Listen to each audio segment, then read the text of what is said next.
Hello, welcome to Local Edition. I'm Leslie Leyton. Well, they say nothing rhymes with orange.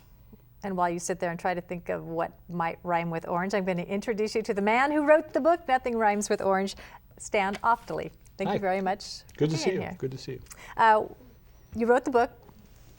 Why did you write this book?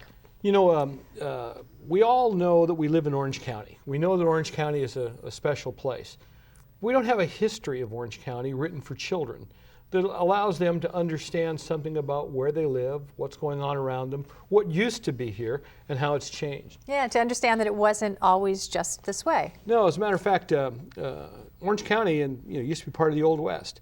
We don't think too much about it, but the idea that the county was the last stop on the railroad. The Transcontinental Railroad ended in Anaheim, and then it ended in Santa Ana.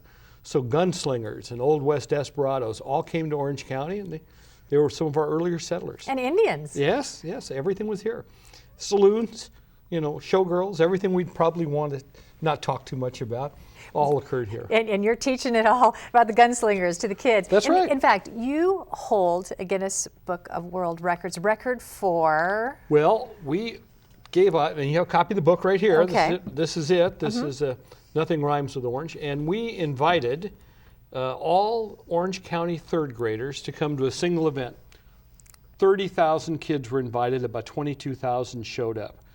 So we gave them all a book, and with a production by the Walt Disney Company, we taught them quite a bit about Orange County's rich history. So it turned out that we also invited the Guinness Book of World Records to come, and they certified this was the largest live history lesson in the world ever.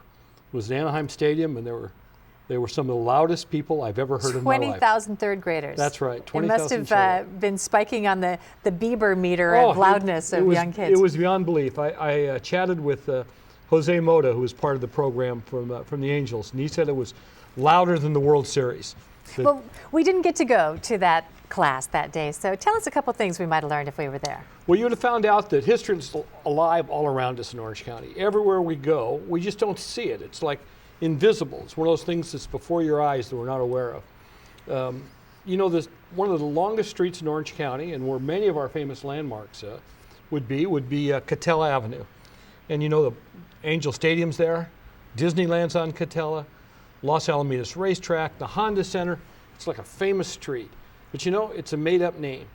And people that don't realize that Catella is actually the mashing together of two names of John B. Ray, a walnut grower near Disneyland, named his ranch after his two daughters, Kate and Ella, and it became Catella Avenue.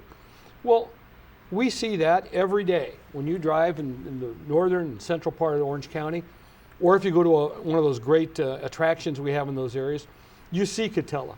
And this helps you understand a little bit what it is, where it came from, what it's about. You might even have to teach the kids that there used to be a lot of oranges here.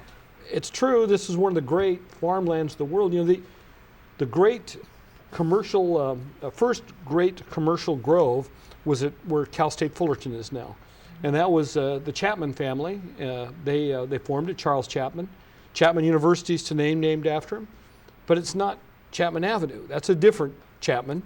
Chapman Avenue in Fullerton is named after Charles Chapman. Chapman Avenue in Orange is named after a different fellow named Chapman.